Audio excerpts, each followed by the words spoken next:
Because Preston was a Gherm. Okay, he was. He really. Even when I first met him, all he wanted was his autographs of people and stuff. I tried to get Chris's autograph. Didn't you know who it was? I gave him 3 of them. Can I have your autograph? But he did for a while. But you know, I've always been into. Our drummer is a Gherm. I've always been into writing a lot of music and producing stuff in my home studio, and so I was a Gherm because I wanted to get the music to all these different people like Babyface and Boyz II Men.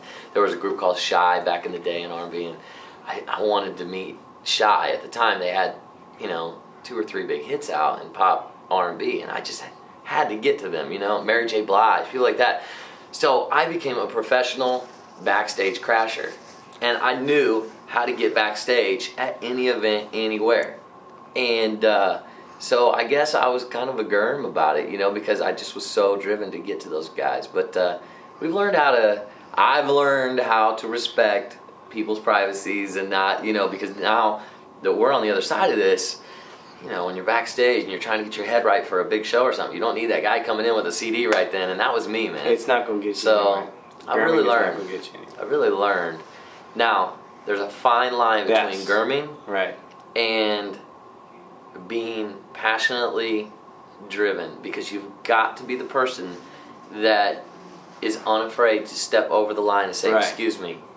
Because, man, I really have a heart for that to this day. When someone steps out, I really want to meet them.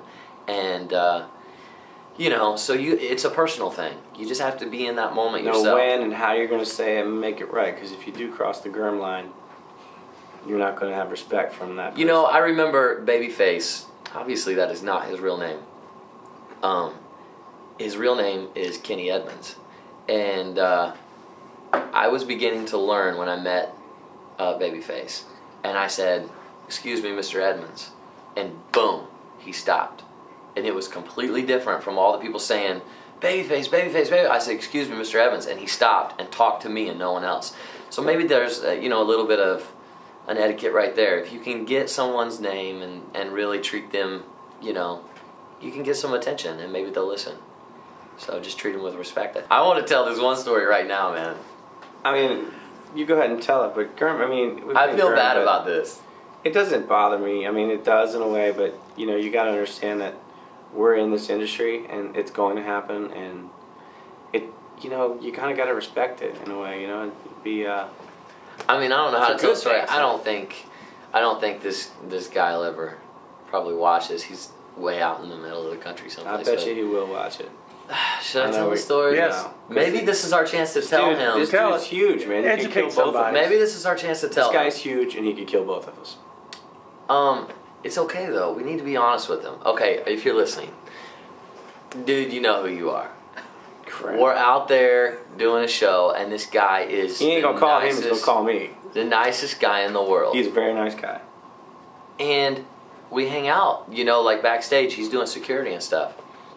And we're hanging out, we're having a good time. Well, we exchange numbers. Hey, bro, call me next time you're in town. Okay, cool, we'll text you sometime, see how things are going out here. Dude texts Chris like 4 times a day. 4 times a day. And, man, it's nothing against this guy, but we're so busy, you know what I mean? And we have nothing to talk about to this guy. It's like, I don't even talk to my parents that much. You know what I mean? And nobody in my family. My girlfriend I don't even talk to that much. And I feel so bad because we are people, man. We are people-loving people. We love to have friends and talk and text and this guy's like, wearing us out, and it's like, bro, we'll call you maybe once a week or something, we can't, maybe not that much, but that would be a strong step forward right now, But so, man, if you're listening, man, we love you, but just, put us on the do not text every day 4 times a day list. Yeah. You know what I mean? That's kind of tough. Thanks. And it makes you kind of scared to give your number out to people, because which we don't anymore. You get 4 or 5 people doing that every day, and you're like, uh-oh, I got to get a new number, So it's that's a little Gherming story, I guess.